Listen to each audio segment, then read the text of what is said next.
Hind everyone, I welcome you all to awakening classes. JKSSB finance SI exam की हम preparation कर रहे थे। जनरल साइंस के ऑलमोस्ट सभी टॉपिक कवर थे, बट एक टॉपिक के लिए बच्चे बोल थे कि सर ओजोन डिप्लीशन और role of water in life, ये दो अलग अलग टॉपिक मेंशन है, इसके रिलेटेड आपने अभी लेक्चर नहीं लाया। तो इसके रिलेटेड मैंने 10 एमसीक्यूज यहाँ पर किए हैं इंक्लूड, और इनकी हेल्प से इसको रिवाइज करें। ऑल्दो ये टॉपिक बहुत जनरल है, जैसे role of water in life, ये बहुत जनरल टॉपिक है, आपको पता ही है वाटर का हमारी लाइफ में क्या क्या रोल है। तो चलो इसको भी देख लेंगे, प्लस ओजोन डिप्लीशन के इंपॉर्टेंट फैक्ट्स को देख के इस टॉपिक को होलिस्टिक वे में कवर करेंगे फॉर योर एग्जाम। सो बिना टाइम वेस्ट के लेक्चर को स्टार्ट करेंगे। उससे पहले एक इंपॉर्टेंट इन्फॉर्मेशन, जो मॉक टेस्ट शेड्यूल है आपके सामने शेयर करा था, आज पहला टेस्ट है वो लाइव हो चुका है और कुछ बच्चे इस टेस्ट को दे भी चुके हैं। तो 20 फेब आज पहला टेस्ट था। तो किस तरह से इनरोल करना है इन टेस्ट के लिए कमेंट सेक्शन में एक वीडियो पिन कर दूंगा, 5-6 मिनट के, उसको देख लेना। हमारी ऑफिशियल वेबसाइट है awakeningclasses.in, वहां पर जाके आप इनरोल कर सकते हैं और इन टेस्ट का बेनिफिट उठा सकते हैं। अनलिमिटेड अटेम्प्ट है, आप कितनी बार चाहे इन टेस्ट को दे सकते हो। तो बिना टाइम वेस्ट करे कन्वर्सेशन को आप स्टार्ट करते हैं। The very first question is, Montreal protocol was sign to combat which of the following environmental issue. तो मॉन्ट्रियल प्रोटोकॉल एक साइन हुआ था, ये किसके लिए साइन हुआ था, कौन से इनमें से ऐसा इन्वायरमेंटल इशू था जिसको डील करने के लिए मॉन्ट्रियल प्रोटोकॉल साइन हुआ था, हमें बताना है। सिंपल क्वेश्चन, ये ऑलरेडी आपने पढ़े होंगे। Ozone depletion, sound pollution, green house gas emission और नन ऑफ अबव। तो कौन सा है मॉन्ट्रियल प्रोटोकॉल, किससे एसोसिएटेड है?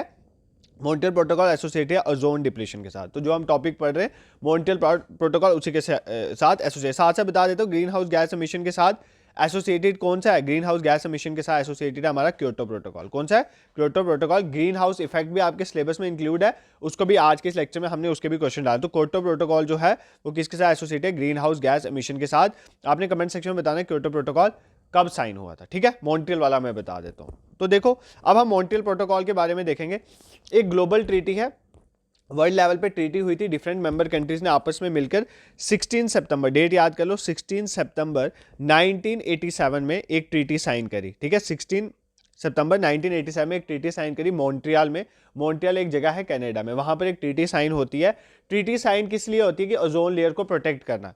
क्यों प्रोटेक्ट करना? क्योंकि कुछ ऐसे पॉल्यूटेंट्स हैं जो ओजोन लेयर को डिप्लीट कर रहे थे। कौन से ऐसे पॉल्यूटेंट थे? फॉर एग्जांपल क्लोरोफ्लोरोकार्बन्स, हैलोजेंस, और भी ओजोन डिप्लीटिंग सब्सटेंसेस हैं, वो सारे हम कवर करेंगे कौन कौन से ओजोन डिप्लीटिंग सब्सटेंसेस। तो उनकी वजह से क्या हो रहा था? ओजोन लेयर टूट रही थी और उसको प्रोटेक्ट करने के लिए एक ट्रीटी साइन होती है 16 सितंबर 1987 को, जिसको हम क्या बोलते हैं? जिसको हम बोलते हैं मॉन्ट्रियल प्रोटोकॉल, ठीक है? अब इस ट्रीटी को पहली बार साइन करा था 46 कंट्रीज ने। एक पेन नोटबुक लेके ये सब चीजें लिख लो। जब ये ट्रीटी साइन हुई थी कितनी कंट्रीज ने साइन करा था? 46 कंट्रीज ने। अभी अगर आपको पूछे कि मॉन्ट्रियल प्रोटोकॉल में कितनी मेंबर कंट्रीज हैं, अभी कितनी एट प्रेजेंट कितनी मेंबर कंट्रीज हैं? एट प्रेजेंट 197 मेंबर कंट्रीज का पार्ट है। मतलब इनको, इन सभी कंट्री ने इस ट्रीटी को रेटिफाई करा हुआ है। देखो, ये वर्ल्ड की सबसे बड़ी, हाईएस्ट, हिस्ट्री में ऐसी इतनी बड़ी कोई ट्रीटी नहीं है जिसमें इतने ज्यादा मेंबर्स ने रेटिफाई करा हो। बट ये मॉन्ट्रियल प्रोटोकॉल यूनाइटेड नेशन की सबसे बड़ी ट्रीटी है जिसको सभी कंट्रीज ने, 197 कंट्रीज ने इसको रेटिफाई करा हुआ है। ये चीज आपने याद रखी, this is very important for your exam, ठीक है? अब देखो, और यहां से एक और चीज याद रखो, 16 सितंबर को हम क्या बनाते हैं? Ozone day. World ozone day कब बनाया जाता है? 16 सितंबर को। देखो, ये 1987 से स्टार्ट नहीं हुआ था, कि 1994 से स्टार्ट हुआ था, जब इसको यूनाइटेड नेशन की जनरल असेंबली ने बोला था कि अब से हम क्या करेंगे, 16 सितंबर को क्या बनाएंगे? वर्ल्ड ओजोन डे, ठीक है? अब 2024 का तो अभी आया नहीं है, बट 2023 का वर्ल्ड ओजोन डे आया था, ठीक है, 16 सितंबर को। अब एग्जाम में पूछ सकता है जो 2023 का वर्ल्ड ओजोन डे था उसकी थीम क्या थी। तो 2023 का वर्ल्ड ओजोन डे जो 16 सितंबर को बनाया गया, आपको एग्जाम में पूछ सकता है उसकी थीम क्या थी। थीम लिख लो, उसकी थीम थी मॉन्ट्रियल प्रोटोकॉल। Montreal protocol. ये साथ साथ ना पेन नोटबुक लेके ये चीजें लिखा करो, एक ही जगह पे कन्फाइंड आपको सब कुछ मिल जाता है। Montreal protocol, fixing the ozone layer, fixing the ozone layer and reducing climate change. मतलब ओजोन लेयर को फिक्स करना और क्लाइमेट चेंज को भी रिड्यूस करना, एंड रिड्यूसिंग क्लाइमेट चेंज। ये 2023 के वर्ल्ड ओजोन डे की, जो 16 सितंबर को बनाया जाता है, उसकी थीम थी Montreal protocol, fixing the ozone layer and reducing climate change. ये चीज आपको पता होनी चाहिए, ठीक है? एट प्रेजेंट कितनी मेंबर कंट्रीज हैं? 197। उस टाइम में कितनी थी जब साइन हुआ था? 46 कंट्री। 16 सितंबर 1987 को साइन हुआ था, ठीक है? और ये मॉन्ट्रियल प्रोटोकॉल है क्या? ये एक इस तरह की ट्रीटी है जिसमें क्या किया जाएगा? ओजोन लेयर को प्रोटेक्ट किया जाएगा फ्रॉम ओजोन डिप्लीटिंग सब्सटेंस, जैसे क्लोरोफ्लोरोकार्बन हो गए, हैलोजेंस हो गए, इन सबसे प्रोटेक्ट करना है, क्योंकि ओजोन लेयर टूट रही है, ठीक है? अब देखो, ये ट्रीटी 1987 में ही क्यों आई, ये क्वेश्चन अराइज होता है। 1985 में क्या होता है ये क्वेश्चन एग्जाम में पूछा गया था प्रीवियस जेकेएसएसबी एग्जाम में पहले, ठीक है, जब ओएमआर बेस्ड होने से उससे पहले जब सीबीटी एग्जाम है तब ये क्वेश्चन पूछा गया था कि 19 ऐसी कौन सी एजेंसी थी, मतलब वो कौन से साइंटिस्ट थे, कौन सी कंट्री के साइंटिस्ट थे जिन्होंने ओजोन होल को डिस्कवर करता है अंटार्कटिका में।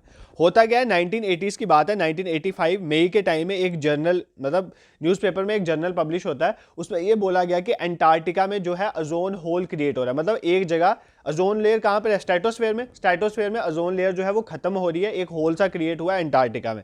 ये एक पब्लिकेशन आई थी न्यूज़पेपर में, और ये कौन से साइंटिस्ट ने डिस्कवर करा था, ब्रिटिश के साइंटिस्ट थे, ठीक है, ब्रिटिश से वो उन्होंने अंटार्कटिका में सर्वे हुआ था, उन्होंने बोला था कि अंटार्कटिका में एक ओजोन होल क्रिएट हुआ। जब ये सिचुएशन न्यूज़पेपर में पब्लिश हुई, उन्होंने फोटो कुछ ऐसी चीजें डाली, उनके बेसिस में 1987 में कंट्रीज ने रिक्वायरमेंट समझी कि हमें कुछ ऐसी ट्रीटी लानी चाहिए जो इन ओजोन डिप्लीटिंग सब्सटेंसेस को रोके, तो इसीलिए हमारा मॉन्ट्रियल प्रोटोकॉल आया था 1987 में, ठीक है। अब यहां तक आपको समझ आ गया। अब सर बोलोगे सर ये ओजोन है क्या चीज़ है, इसको प्रोटेक्ट करना क्यों जरूरी है। देखो ओजोन कुछ नहीं है, जैसे ऑक्सीजन है ना, ऑक्सीजन में O2 होता है, मतलब ऑक्सीजन के 2 मॉलिक्यूल्स हैं, ठीक है, नेसेंट ऑक्सीजन के 2 मॉलिक्यूल हैं।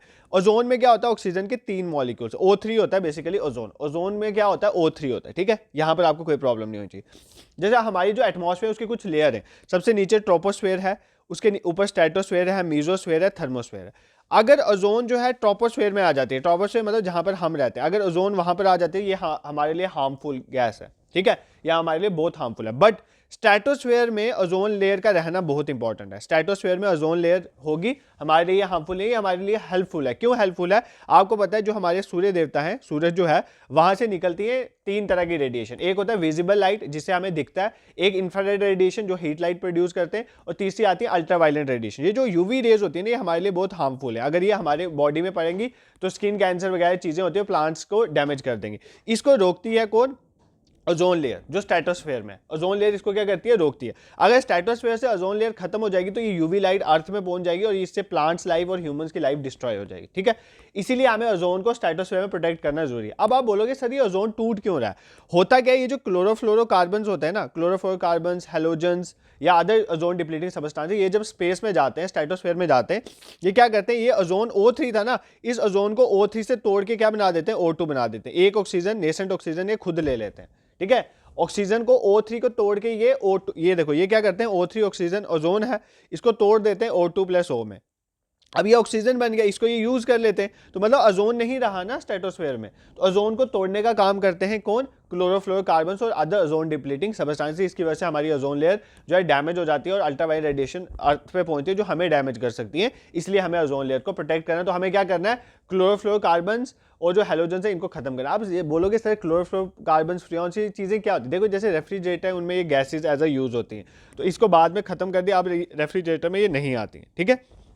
देखो ये एक क्वेश्चन नहीं था, बताने में आता तो 1 मिनट में आपको बता देता है इसका आंसर मैं आपको, क्योंकि ये ओजोन डिप्लीशन के साथ है, बट इसका फायदा कोई होगा नहीं, इसीलिए लेक्चर के वे में इसको एमसीक्यूज के वे में आपको एज अ लेक्चर ही रिवाइज करवाया जाता है। I hope this question is clear to you. अगर आपको ये समझ आ गया ना, आपको कोई प्रॉब्लम नहीं रहेगी। देखो maximum ozone depletion has been observed in which of the following, इनमें से किस में सबसे ज्यादा ओजोन डिप्लीशन देखी गई है, नॉर्थ पोल में, साउथ पोल में, इक्वेटर में, या नन ऑफ द अबव। मैंने अभी आपको बोला कि 1985 में क्या होता है, जो ब्रिटिशर्स थे, ब्रिटिश के जो साइंटिस्ट थे, उन्होंने ओजोन होल कहां पर देखा, अंटार्कटिका में। अब बताओ अंटार्कटिका कहां पर है, नॉर्थ पोल में, साउथ पोल में, इक्वेटर में, कहां पर है, साउथ पोल में। तो मैक्सिमम ओजोन जो डिप्लीशन है वो कहां पर देखी गई है, साउथ पोल में देखी गई। ये चीज आपने याद रखनी है, ठीक है। I hope this question is clear to you. Moving towards question number 3, which of the following synthetic chemicals is responsible for ozone layer depletion, इनमें से कौन सा सिंथेटिक केमिकल्स है, नेचुरल नहीं है, सिंथेटिक है, आर्टिफिशियल मैन मेड है, वो रिस्पॉन्सिबल है ओजोन लेयर की डिप्लीशन के लिए। Polyvinyl Clyde, chlorofluorocarbon, CFCs, biopolymer, या मिथेनॉल। देखो ऑलरेडी ये मैं कितनी बार रिपीट कर चुका हूं, तो CFCs जो है क्लोरोफ्लोरोकार्बन, वो रिस्पॉन्सिबल है ओजोन लेयर डिप्लीशन के। तो सिर्फ क्लोरोफ्लोरोकार्बन नहीं है, मैं सारे ओजोन डिप्लीटिंग सब्सटेंसेस लिख देता हूं, एग्जाम में क्वेश्चन आया तो मार्क कर लेना, ठीक है। एक तो आगे क्लोरोफ्लोरोकार्बन, ये मेजर है। उसके बाद आ जाते हैं हेलोन्स, ठीक है, जिसमें हेलोजेंस आ जाते हैं। Then we have carbon tetrachloride, CCl4, carbon tetrachloride, carbon और 4 chlorine, carbon tetrachloride. Then methyl chloroform जिसे कहते हैं, methyl chloroform, CHCl3, methyl chloroform, CHCl3, ठीक है, ये आ गया। CH3CCl3 ऐसे कुछ है, CH3 मिथाइल है ना, तो CH3Cl3, तो ऐसे है, इसका नाम है मिथाइल क्लोरोफॉर्म, ये भी है। देन हाइड्रोब्रोमो फ्लोरोकार्बन, हाइड्रोब्रोमो फ्लोरोकार्बन ये भी है। हाइड्रोक्लोरोफ्लोरोकार्बन मतलब क्लोरीन के साथ फ्लोरीन का reaction, chlorofluorocarbon, hydrochlorofluorocarbon, hydrobromofluorocarbon, methyl bromide, ये नाम याद रखना, मिथाइल ब्रोमाइड ये भी है, मिथाइल ब्रोमाइड भी है, और ब्रोमो क्लोरोमिथेन ये भी है, मिथाइल ब्रोमाइड भी है। तो ये कुछ नाम है, देखो मेजर तो यही है, क्लोरोफ्लोरोकार्बन, हैलोन्स और कार्बन टेट्राक्लोराइड, मिथाइल ब्रोमाइड। उसके साथ ये 3-4 नाम है, जैसे हाइड्रोब्रोमोफ्लोरोकार्बन, हाइड्रोक्लोरोफ्लोरोकार्बन और ब्रोमोक्लोरोमिथेन, ये भी ओजोन को डिप्लीट करते हैं। ये स्मॉल क्वांटिटी में करते हैं, बट ये बाकी ज्यादा क्वांटिटी में करते हैं। तो आपको ओजोन डिप्लीटिंग सबस्टांसेस के बारे में पता होना चाहिए, क्योंकि आप ओजोन डिप्लीशन को ही तो पढ़ रहे हो, तो ये चीजें भी आपको पता होनी चाहिए। I hope this question is clear to you. Moving towards next, आपके सिलेबस में टॉपिक मेंशन है ग्रीन हाउस गैसेज और इफेक्ट के बारे में, उसको देख लेते हैं। This statement is false about the green house, which statement is false about green house effect. False statement बतानी है, कौन सी गलत है, बाकी सारी सही होंगी, कोई एक स्टेटमेंट गलत होगी, हमें वो आइडेंटिफाई करनी है। Life on earth is possible due to green house effect, green house effect की वजह से अर्थ में लाइफ पॉसिबल है, ये स्टेटमेंट बिल्कुल करेक्ट है। ठीक है, देखो ग्रीन हाउस इफेक्ट क्या होता है, हमारे नेचर में, पहले समझ लो, हमारे नेचर में कुछ ऐसी गैसेज होती हैं, ठीक है, वो क्या करती हैं, सूर्य से, मैंने आपको बोला ना, सब सूरज का कमाल है। सूर्य से 3 तरह की रेडिएशन आती है, एक तो विजिबल जिसे हमें दिखता है, एक यूवी जो हमें नहीं चाहिए, वो ओजोन लेयर प्रोटेक्ट करती है, तीसरी होती है इंफ्रारेड रेडिएशन। इंफ्रारेड रेडिएशन को बोलते हैं हीट रेडिएशन। हीट रेडिएशन वो होती है जब आप धूप में बैठते हो तो आपको गर्मी महसूस होती है, तो ये आपको हीट करती है। ठीक है, तो दीज आर इंफ्रारेड रेडिएशन। अब इंफ्रारेड रेडिएशन जो होती है शॉर्ट वेव्स होती हैं, जब ये नीचे आती है अर्थ में टकराने के बाद ये वापस जाते हैं, जब ये वापस जाती है इनको बोलते हैं लॉन्ग वेव रेडिएशन। क्या बोलते हैं? लॉन्ग वेव इंफ्रारेड रेडिएशन या लॉन्ग वेव हीट रेडिएशन। जब ये वापस जा रही होती हैं तो हमारे एटमॉस्फेयर में कुछ ऐसी गैसेज होती हैं जो इसको पकड़ लेती हैं, ठीक है, इसको ट्रैप कर लेती हैं। अगर ये ट्रैप कर लेंगी तो ये स्पेस में नहीं जा पाएंगी, तो इसकी वजह से क्या होगा, अर्थ का टेम्परेचर बढ़ेगा, जिसको हम बोलते हैं ग्लोबल वार्मिंग। क्या बोलते हैं? Global warming. अब ये जो गैसेज होती हैं, ये गैसेज अर्थ के टेम्परेचर को मेंटेन करने में हेल्प करती हैं, तो इसकी वजह से लाइफ जो है अर्थ में पॉसिबल। तो ग्रीन हाउस इफेक्ट की वजह से लाइफ अर्थ में पॉसिबल है, ये तो करेक्ट है। क्योंकि देखो, एक तो होता है नेचुरली ग्रीन हाउस गैसेज हमारे एटमॉस्फेयर में पाई जाती है, वो भी पाई जाती हैं, नेचुरली भी पाई जाती हैं। Carbon dioxide is a green house gas. आप कार्बन डाइऑक्साइड एक्सहेल करते हो तो वो जाती है ना एटमॉस्फेयर में, तो वो भी ग्रीन हाउस गैस की तरह काम करती है। वो भी जो अर्थ से इंफ्रारेड रेडिएशन रेडिएट होकर आती है उसको पकड़ लेती है और हीट हो जाता है हमारा एटमॉस्फेयर।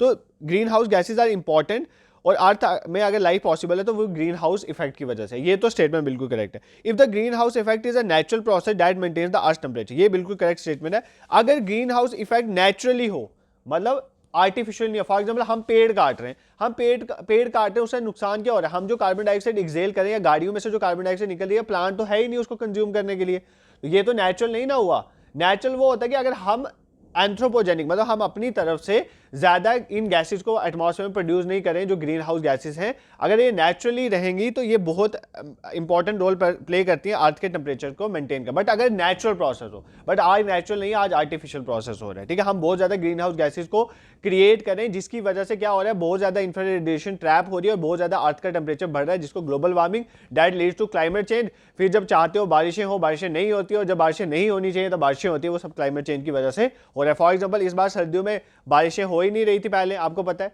अब लास्ट के दिनों में बारिशें हो रही हैं, तो ये सारा क्लाइमेट चेंज का ही रोल, वेस्टर्न डिस्टर्बेंसेस का भी फ्लो, ये सब ज्योग्राफी में पढ़ेंगे, ठीक है। थर्ड स्टेटमेंट देखो, increased emission of green house gas is a natural process. अगर ग्रीन हाउस गैस का इमिशन इंक्रीज हो जाता है, बढ़ रहा है, तो वो नेचुरल प्रोसेस है? बिल्कुल नहीं। नेचुरल प्रोसेस में ग्रीन हाउस गैसेज मेंटेन रहती हैं। हम एंथ्रोपोजेनिकली अपनी वजह से, गाड़ियों की वजह से और भी डिफरेंट रीजन की वजह से ग्रीन हाउस गैसेज को बहुत ज्यादा जनरेट करें, तो जब भी इंक्रीज्ड इमिशन होगा ग्रीन हाउस गैसेज का, वो नेचुरल नहीं, वो आर्टिफिशियल प्रोसेस होगा। तो इसका आंसर ऑप्शन सी है। इसने फॉल्स पूछा था तो फॉल्स ये स्टेटमेंट है। डी भी पढ़ लेते हैं, increased emission of green house gas. अगर ग्रीन हाउस गैस का इंक्रीज्ड इमिशन होगा, ज्यादा ग्रीन हाउस गैसेज प्रोड्यूस होगी, अर्थ का टेम्परेचर जो है वो इंक्रीज होगा, एटमॉस्फेयर इंक्रीज, अर्थ टेम्परेचर, तो अर्थ का टेम्परेचर इंक्रीज होगा। तो बिल्कुल है, जब ग्रीन हाउस गैस बढ़ेंगी तो जो बाहर जाने वाली इंफ्रारेड रेडिएशन है, जो रेडिएट हो रही है वापस, वो ज़्यादा से ज़्यादा ट्रैप होंगी, तो ज़्यादा से ज़्यादा अर्थ का टेम्परेचर बढ़ेगा। इस स्टेटमेंट में कोई भी गलती नहीं है। तो इसका आंसर क्या था? Option C, increased emission of green house gas is a natural process. ये फॉल्स है, क्योंकि increased emission of green house gas effect is an anthropogenic process या artificial process, not a natural process, ठीक है। Moving towards question number 5, which of the following gas emerge from the rice field. जो rice की field होती है, इनमें से कौन सी गैस इमर्ज होती है, हमें बताना है। राइस की फील्ड में से कौन सी गैस इमर्ज होती है? कार्बन डाइऑक्साइड इमर्ज होती है, मीथेन होती है, सल्फर डाइऑक्साइड इमर्ज होती है, नाइट्रोजन इमर्ज होती है, हमें ये बताना है, ठीक है। तो देखो जो गैस की राइस फील्ड होती है उनमें से क्या इमर्ज होता है, मीथेन गैस। ये इंपॉर्टेंट क्वेश्चन एग्जाम में पूछा जाता है। सर इस क्वेश्चन का इस टॉपिक से क्या लेना देना, because methane is a green house gas, तो इसलिए हम इसको पढ़ रहे हैं। मीथेन एक ग्रीन हाउस गैस है और वो राइस फील्ड से इमर्ज होती है, ये चीज़ पता होनी चाहिए। क्योटो प्रोटोकॉल भी किसके साथ एसोसिएटेड है, ग्रीन हाउस गैस इफेक्ट के साथ। अभी आपको बताया, आपने डेट मुझे बतानी है कब हुआ था क्योटो प्रोटोकॉल, ठीक है।